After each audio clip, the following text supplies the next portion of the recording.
Selamat pagi anak-anak terkasih, apa kabar? Semuanya sehat-sehat saja ya. Pembelajaran kita hari ini, kita memasuki materi 15 yaitu tentang kasih. Kasih adalah ungkapan dari iman dan harapan. Untuk itu, mari kita awali dengan doa pembuka.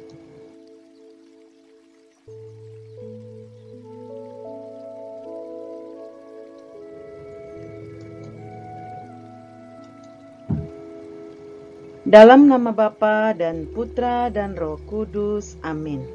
Ya Tuhan, kasih sayang yang kami terima melalui orang tua di sekitar kami selama ini telah membantu kami untuk tumbuh dan berkembang.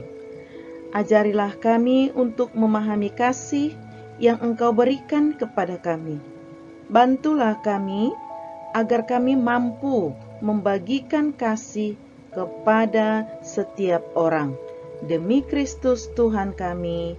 Amin. Dalam nama Bapa dan Putra dan Roh Kudus. Amin.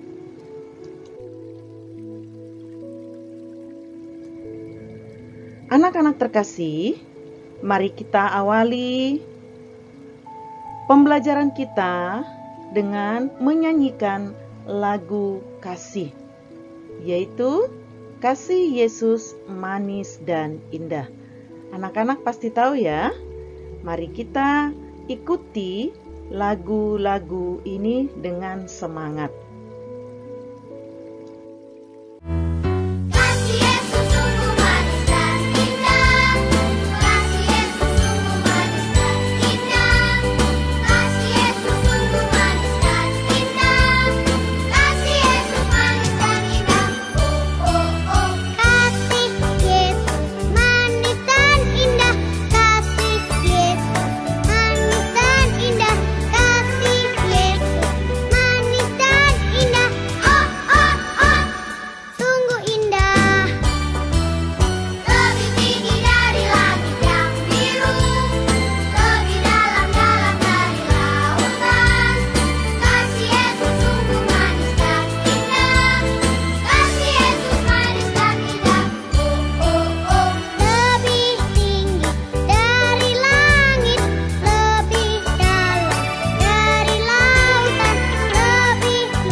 Baiklah anak-anak terkasih, setelah kita mendengarkan lagu Kasih Yesus Manis dan Indah, mari kita simak cerita berikut ini yang kita lihat dari cetakmu, yaitu tentang pengemis tua. Pengemis tua yang mengalami penderitaan, namun apa yang dilakukan oleh Randy terhadap pengemis tua itu adalah merupakan sebuah ungkapan kasih. Sama halnya dengan cerita ungkapan kasih yang dilakukan oleh Benny terhadap Cecilia. Benny adalah menolong temannya yang kurang paham dalam pelajaran dan mengajarinya. Hal kecil yang dilakukan tapi menunjukkan kasih kepada Cecilia. Berbeda halnya dengan Anton. Anton lebih malas dan dia lebih memberikan jawaban kepada Cecilia. Nah, untuk itu anak-anak terkasih, pertanyaannya, apakah kamu pernah menolong temanmu? Ya, tentu. Ya, dalam hal kecil, dalam hal sederhana, misalnya kita membantu mengambilkan pensilnya, membantu membawakan tasnya, memberikan makanan, berbagi makanan kepada teman kita. Bagaimana perasaanmu setelah menolong? Apakah kamu merasa senang atau sedih? Ataukah kamu merasa menyesal? Tetapi pastinya kita akan merasa senang. Kemudian, apakah kamu pernah merasakan kasih dari teman atau orang tuamu? Ya, Pasti kita semua pernah merasakannya ya. Nah, untuk itu anak-anak terkasih, mari kita lihat bentuk-bentuk kasih yang paling sederhana, yang sering kita temui dan bahkan bisa kita lakukan dalam hidup kita sehari-hari.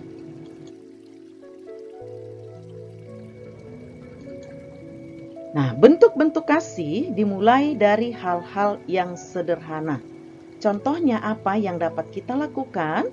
Yang pertama, kita bisa mengambilkan minum ketika orang tua kita sedang capek atau pulang kerja, atau membukakan pintu, atau menyimpan tasnya. Ya, itu contoh perbuatan kasih. Kemudian kita dapat mencium tangan kedua orang tua kita sebelum kita bepergian atau berpamitan. Nah, namun pada saat sekarang ini berciuman masih dijaga jarak karena pandemi kita yang melanda bumi kita. Kemudian dengan memberikan ciuman atau rangkulan orang tua kepada anak itu adalah sebuah tanda kasih. Kemudian sesama teman bila berpapasan atau saling menyapa, bila kita saling melihat atau bertemu dimanapun kita berada. Selanjutnya, orang tua kita karena sayang dan kasih kepada kita, maka ia mengajari kita, menuntun kita, membimbing kita di rumah. Selain daripada contoh-contoh ini, masih banyak lagi contoh-contoh yang bisa kita lakukan yang sangat sederhana dan sangat bermanfaat bagi sesama kita. Baiklah anak-anak terkasih, mari kita simak ajaran kitab suci tentang kasih, yaitu dalam 1 Korintus 13 ayat 1 sampai 13. Mari kita dengarkan isi bacaan kitab suci berikut ini. Tetapi jika aku tidak mempunyai kasih, aku sama dengan gong yang berkumandang dan canang yang gemerincing. Sekalipun aku mempunyai karunia untuk bernubuat, dan aku mengetahui segala rahasia dan memiliki seluruh pengetahuan, dan sekalipun aku memiliki iman yang sempurna untuk memindahkan gunung, tetapi jika aku tidak mempunyai kasih, aku sama sekali tidak berguna.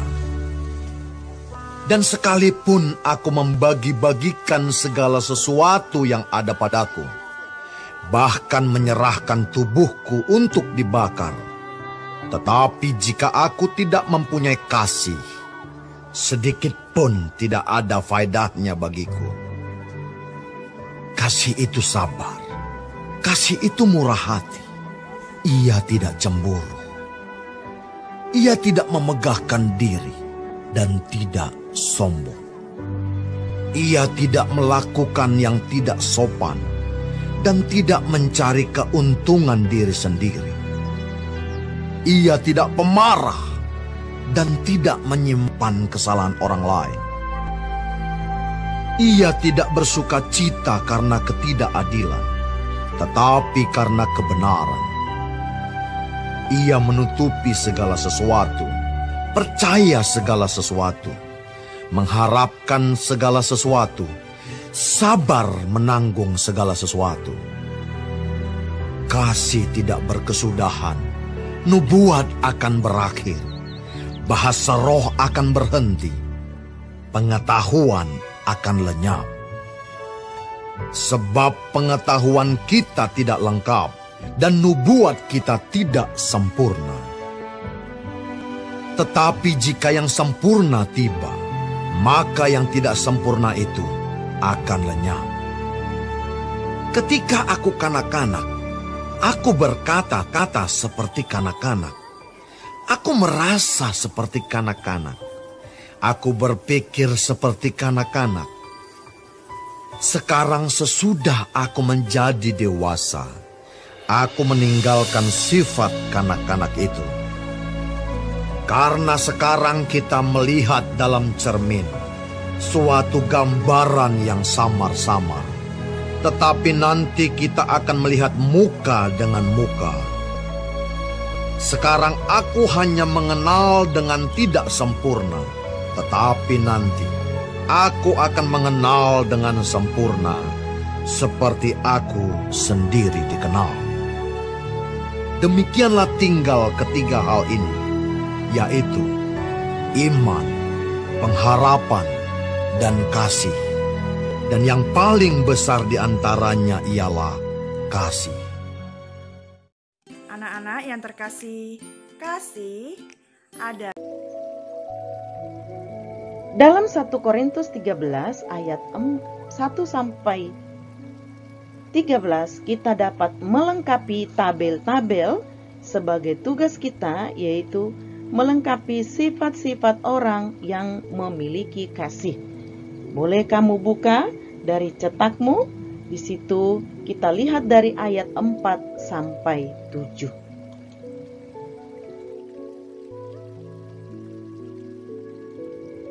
Nah, anak-anak terkasih, apa itu kasih?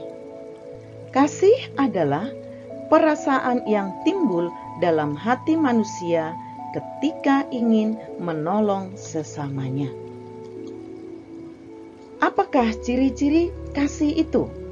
Ciri-ciri kasih itu sangat banyak, yaitu orang yang mempunyai kasih sabar, murah hati, tidak cemburu, tidak sombong, tidak pemarah, tidak mendendam, sopan santun, dan tidak egois.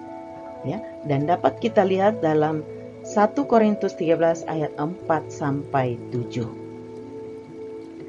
Nah, sekarang pertanyaan ibu, apakah anak-anak mempunyai atau memiliki ciri-ciri kasih itu dalam diri kalian?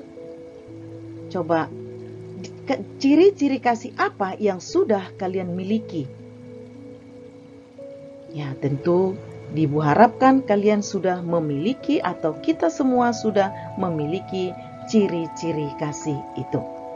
Mengapa kita harus memiliki ciri-ciri kasih itu? Karena kita adalah semua cinta kepada Allah.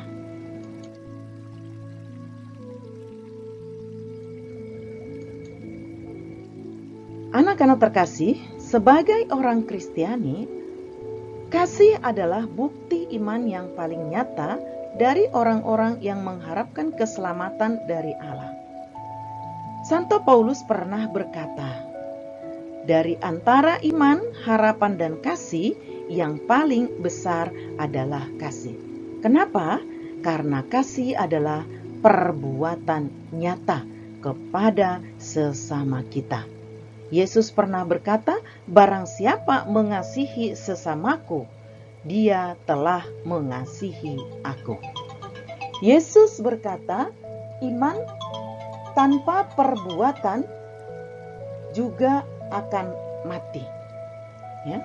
Maka Santo Paulus selalu mengatakan, perbuatan-perbuatan itu menunjukkan orang-orang yang berimankah atau tidak.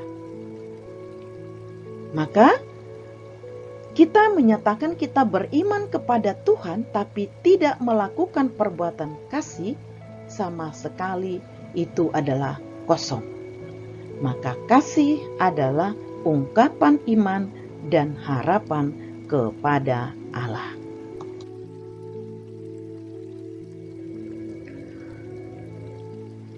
Anak-anak, barang siapa tidak memiliki kasih, berarti ia tidak mengenal Allah. Sebab Allah adalah kasih. Perbuatan kasih adalah tindakan yang dilandasi keinginan untuk berbagi, berbelah rasa, dan menolong teman dengan tulus hati. Apakah kasih itu dapat hilang? Kasih itu bisa hilang atau luntur dari diri sendiri disebabkan oleh sifat-sifat keserakahan, keegoisan, atau sifat yang mementingkan diri sendiri. Untuk itu, marilah kita pelihara sifat-sifat kasih dalam hidup kita sehari-hari. Baiklah anak-anak terkasih, dengan demikian pembelajaran kita hari ini, tugas-tugasmu adalah ada di halaman 211 sampai 213. Terima kasih, sampai jumpa minggu depan.